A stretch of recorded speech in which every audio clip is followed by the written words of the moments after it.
Hello, and welcome to the Knox County Public Library's Tutor Team. My name is Mr. Frederick, and today I will be tutoring grades 4 and 5 in English Language Arts. Our topic today is going to be summarizing.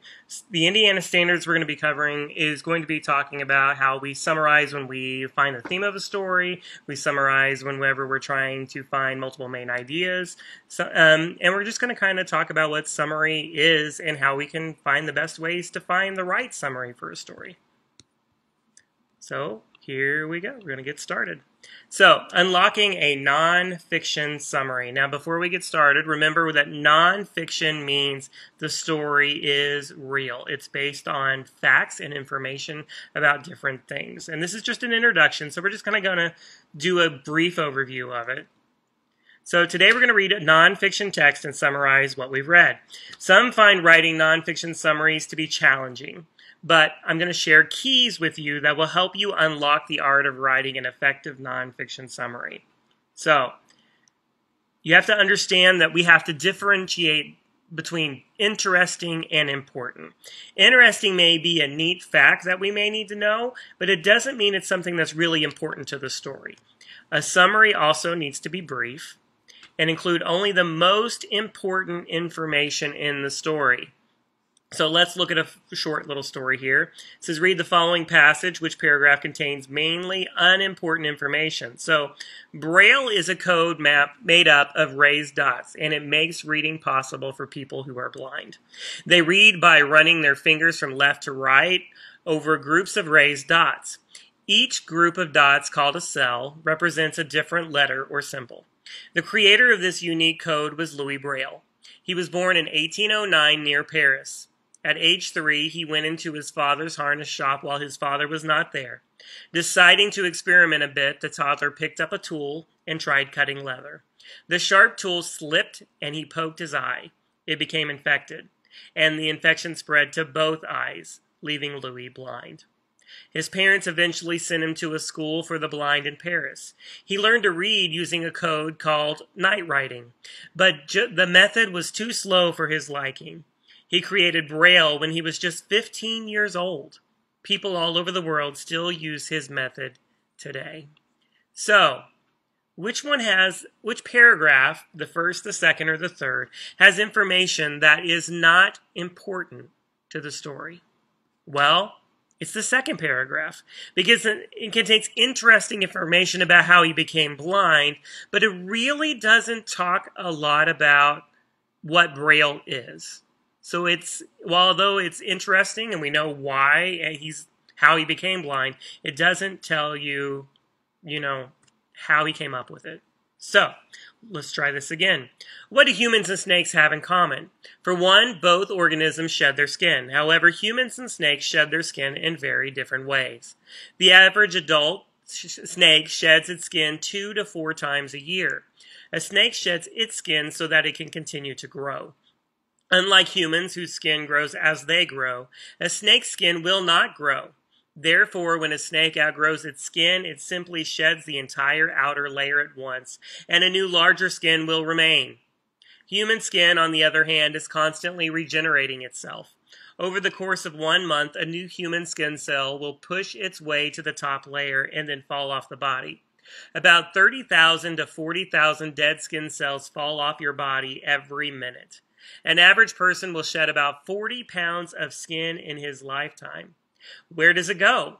Well, it becomes dust. In fact, about 70% of the dust in your house is made up of skin cells. So, which paragraph has information that's probably not the most important?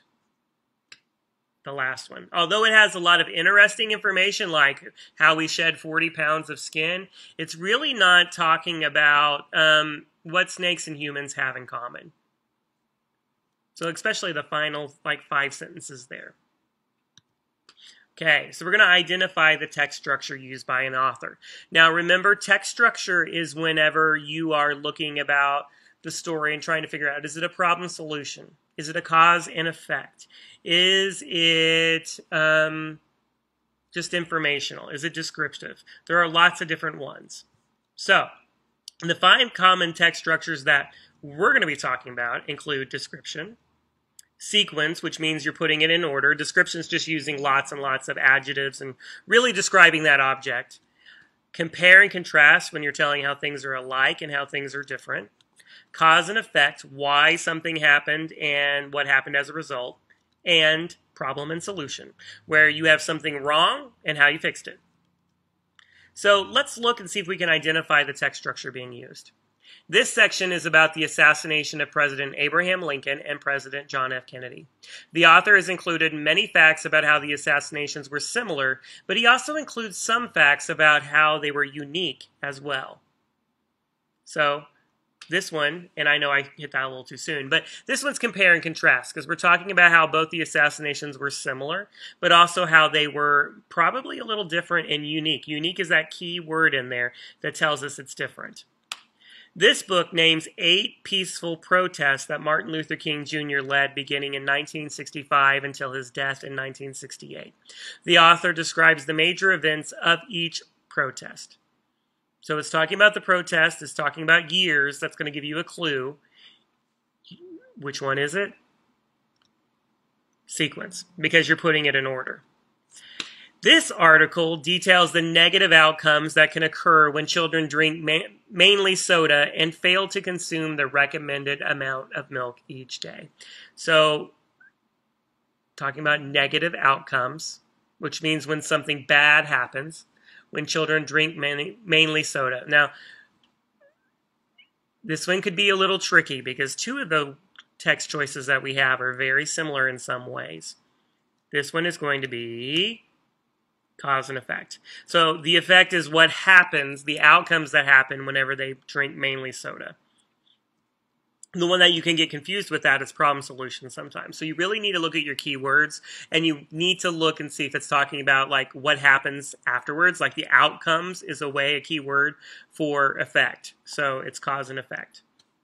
The author of this article describes the harmful effects that can result from a head injury sustained while playing soccer or football. He also describes the steps that can be taken to prevent and minimize these long-term effects. So let's think about our text structure. Which one could this be? It's problem and solution, because he's talking about ways that you can prevent those events from happening. So if you're preventing something, you're coming up with a solution. There's a problem there. The problem is people are getting head injuries. The solution is how they're going to fix that. This section of my science book outlines the structure of an atom. The diagram supports what is written about the presence of protons and neutrons in the nucleus and the electrons that surround the nucleus. We have one left, I think. So this is going to be description.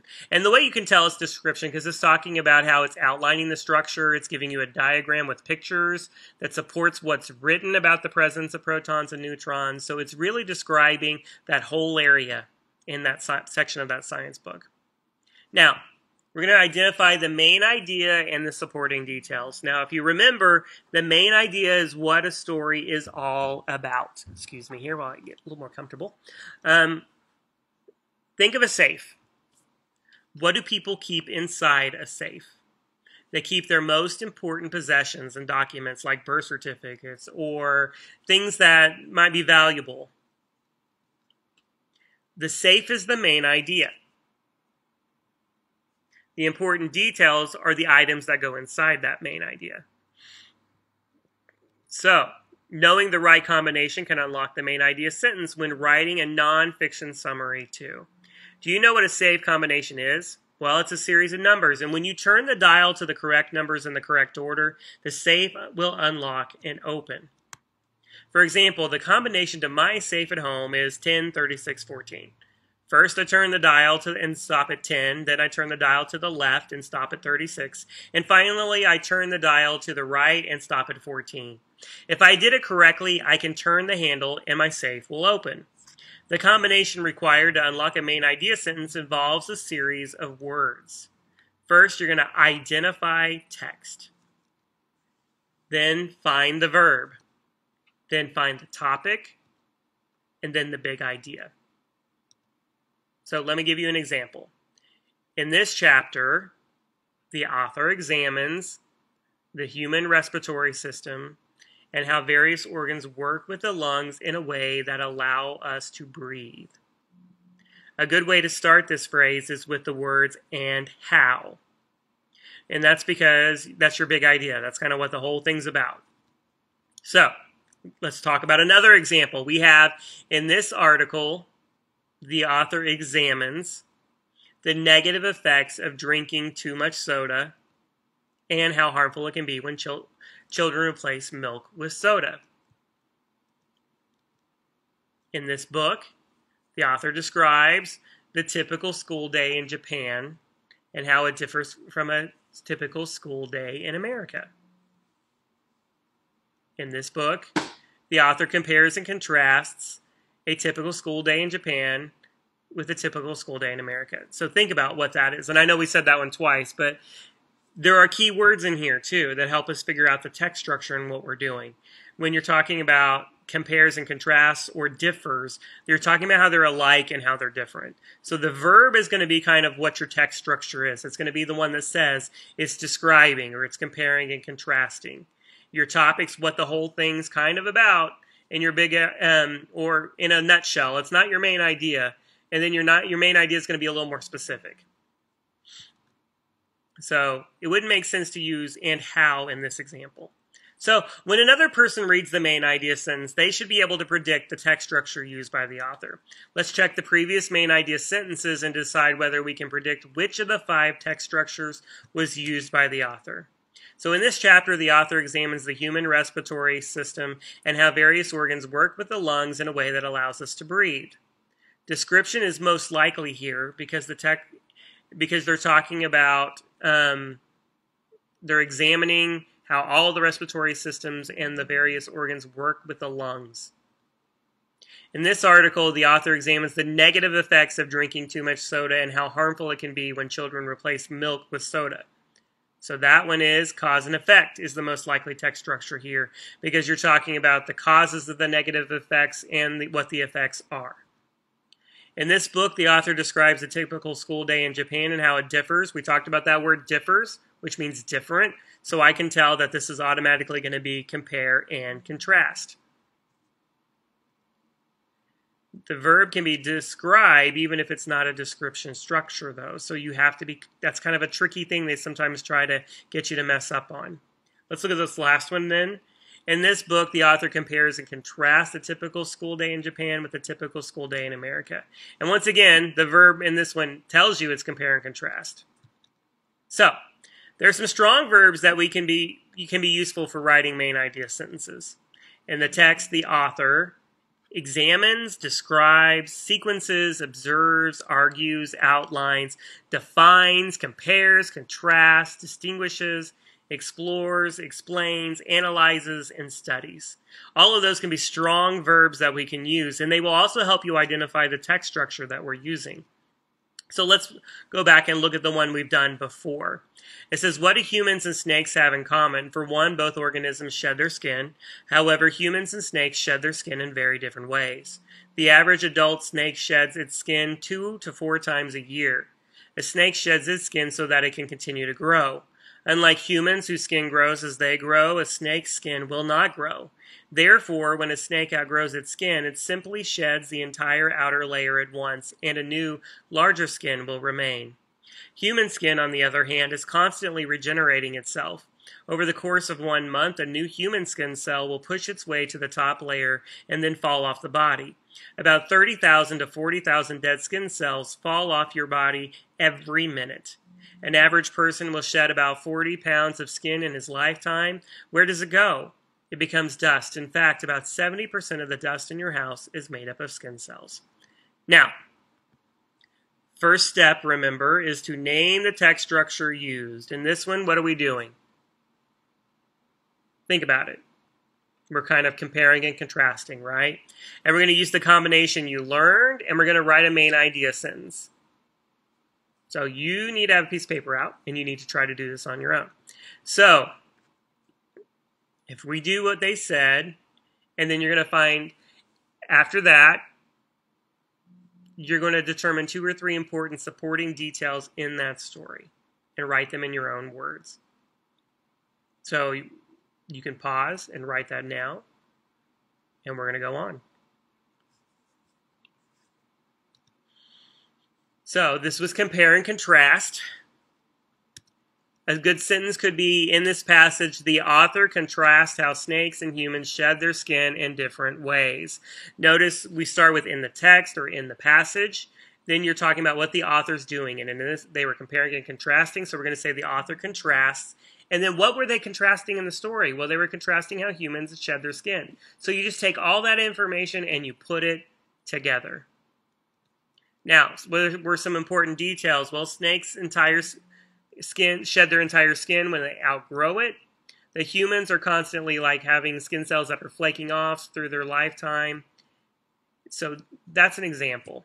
Now, how did we put it all together using a summary? Well, this is an example. They're going to take that main idea sentence and then you're going to put your details with it.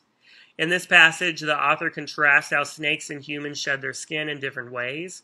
When a snake grows and its skin becomes too small, it sheds the entire layer of skin at one time. In contrast, humans are constantly shedding flakes of skin throughout their lifetimes. So you're talking about what the snake does, and then you're talking about what the human does. If you're contrasting, you have to have both in there, or it's not going to work. So we had the Braille one. We're going to go back and we're going to reread it real quick. Braille is a code made up of raised dots, and it makes reading possible for people who are blind. They read by running their fingers from left to right over groups of raised dots. Each group of dots, called a cell, represents a different letter or symbol. The creator of this unique code was Louis Braille. He was born in 1809 near Paris. At the age of 3, he went into his father's harness shop while his father was not there. Deciding to experiment a bit, the toddler picked up a tool and tried cutting leather. The sharp tool slipped and he poked his eye. It became infected, and the infection spread to both eyes, leaving Louis blind. His parents eventually sent him to a school for the blind in Paris. He learned to read using a code called night writing, but the method was too slow for his liking. He created Braille when he was just 15 years old. People all over the world still use this method today. So, name the text structure. What text structure was that? To me, that is description. Now, there's kind of two in this one. It's a little tricky because the first one's description, but when we get into paragraphs 2 and 3, it's a sequence because then they're telling you the order of things that happened to explain how he came up with the system of Braille. So, using the combination you learned, write a main idea sentence. So, if you remember, we're going to start off with saying in the passage or in the text. In the passage, the author, what did they do? They described Braille writing and tells how it was invented to make reading easier for people who are blind. Now, some important details that we could have, and you could have some different ones. These are just a few examples. You could say a code of raised dots represents letters and symbols. A blind person moves fingers over the page with raised dots. Now remember, it's important also, you're going to write these in your own words. You're not going to necessarily copy them word for word off of what you had. So, now you have the beginning of your main idea sentence. You have details underneath it that go with that main idea sentence. To get your summary, you're going to take it and put it all together. Oh, another one. Invented by Louis Braille. Wanted a quicker method. Forgot about that one. But we're going to take now all that information we got and put it together. So your summary should be like this. In this passage, the author describes Braille writing and tells how it was invented to make reading easier for people who are blind. Braille is a code of raised dots on paper that represent letters and symbols. A blind person reads by moving his or her fingers over the dots. Louis Braille invented this efficient code in the 1800s to replace an older code that was much more time-consuming to operate. Okay, do you notice how we have the main idea sentence in the beginning is what we came up with the text structure. And then the other 3 sentences are just details that we have found in the story, kind of rewritten in our own words to support whatever that main idea was. Okay, let's practice one more. Touching poison ivy can result in an extremely itchy and painful rash. The oil in the plant called urushiol causes the itchy rash. Urushiol, and I'm not sure that's exactly how you say it, is so strong that the size of a pinhead could make 500 people itchy. You may be among the lucky 15% of the population that experience no allergic reaction to urushiol. But most agree they would rather not find out whether this statistic applies to them. If you come in contact with poison ivy, try to wash the area with cold, soapy water as soon as possible. Taking a lukewarm oatmeal bath may relieve some itchiness. Adding 1 cup of baking soda to a lukewarm bath has also been shown to help provide relief. Hot water should not be used, as it opens skin pores and the urushiol may spread. The best remedy is simply avoiding any contact with the plant in the first place. Various rhymes can help outdoor adventurers identify the plant. Leaves of 3, Let It Be, and Hairy Vine, No Friend of Mine, will remind you of poison ivy's appearance when you are out exploring in nature. Now, if you remember, the first thing we need to do is name the text structure used. What do you think that one is going to be? First one is cause and effect. And the second and third paragraphs are about problem and solution. So using the combination that you learned, like in the text or in the passage, the author, what are we going to say? You're going to say, in this passage, the author explains why coming in contact with poison ivy can be painful and outlines treatment methods for victims of poison ivy. Now, you could have this a little bit different way. You could say, like in the passage, the author explains how coming in contact with poison ivy can be painful and what happens and how you can treat it. Now, we need 2 or 3 important details about that. We could say the urushiol is an oil that causes itchiness, that lukewarm oatmeal baths or baking soda can help. And you're going to take all those things and remember, we're going to put it together. So you're going to start off with the main idea sentence. In this passage, the author explains why coming in contact with poison ivy can be painful and outlines the treatment methods for victims of poison ivy. Then you're going to take your details and put them and add them on at the end of the sentence.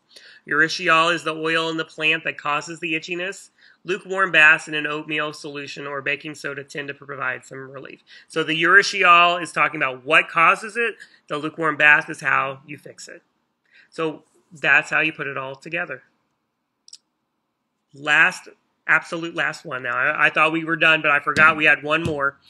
Mary Ludwig, named Molly, was born in 1754. Growing up, she helped tend to her family's farm, herding cows and carrying buckets of milk. Molly married William Hayes in 1769, and when he joined the colonial army in 1775, Molly followed him. Like many soldiers' wives during the Revolutionary War, she cooked, cleaned, and cared for sick and injured soldiers. In June of 1778, the colonists met the British Army at Monmouth, New Jersey.